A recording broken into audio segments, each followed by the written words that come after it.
गौरीशं भज गौरीशं गौरीशं भज मन्दमते जलभवदुस्तर जलधिसुतरणं ध्येयं चित्ते शिवहर चरणम् अन्योपायं नहि सत्यं गेयं शङ्कर शङ्कर नित्यम्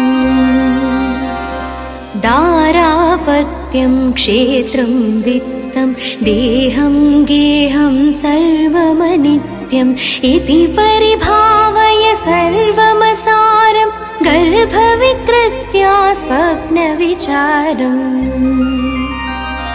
मलवैचित्र्ये पुनरावृत्तिः पुररपि जननी जठरोत्पत्तिः पुनराप्यासाकुलितं जठटं किं न हि मुचंसि कथये चित्तम्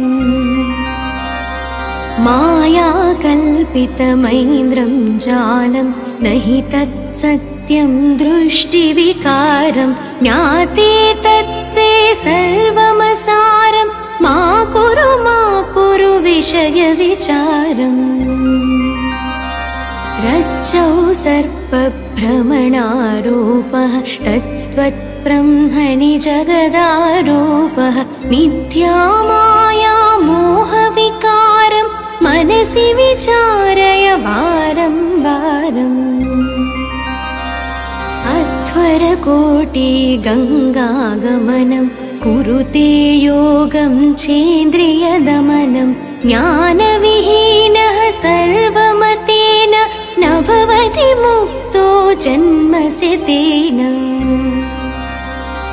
सोऽहं हंसो ब्रह्मोऽवाहं शुद्धानन्दस्तत्त्वपरोऽहम् अद्वैतोऽहं सङ्गविहीने चेन्द्रियात्मनि निखिले लीने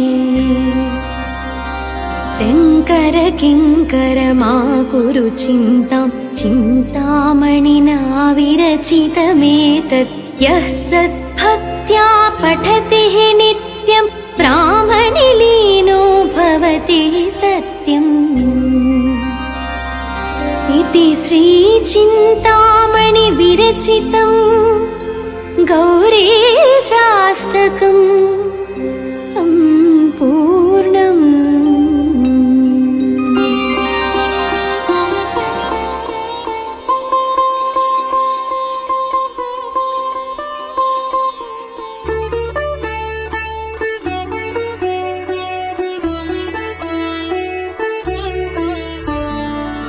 विबुधाधिपते जिनेशकान्ते वदनाभाजितयामिनीशकान्ते नवकुन्दविराजमानदन्ते नलिनाभं प्रणमाम्यहं पदन्ते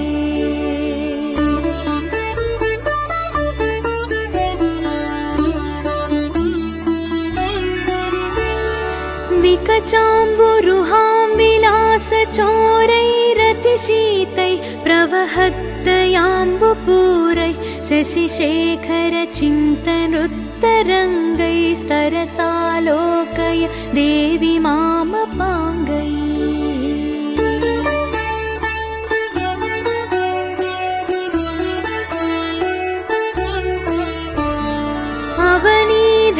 अवनीधरनायकस्य कन्ये कृपणं मां परिपालयाति धन्ये विधिमाधव वासवादिमान्ये द्रुतमुन्मूलितभक्तलोकदैन्ये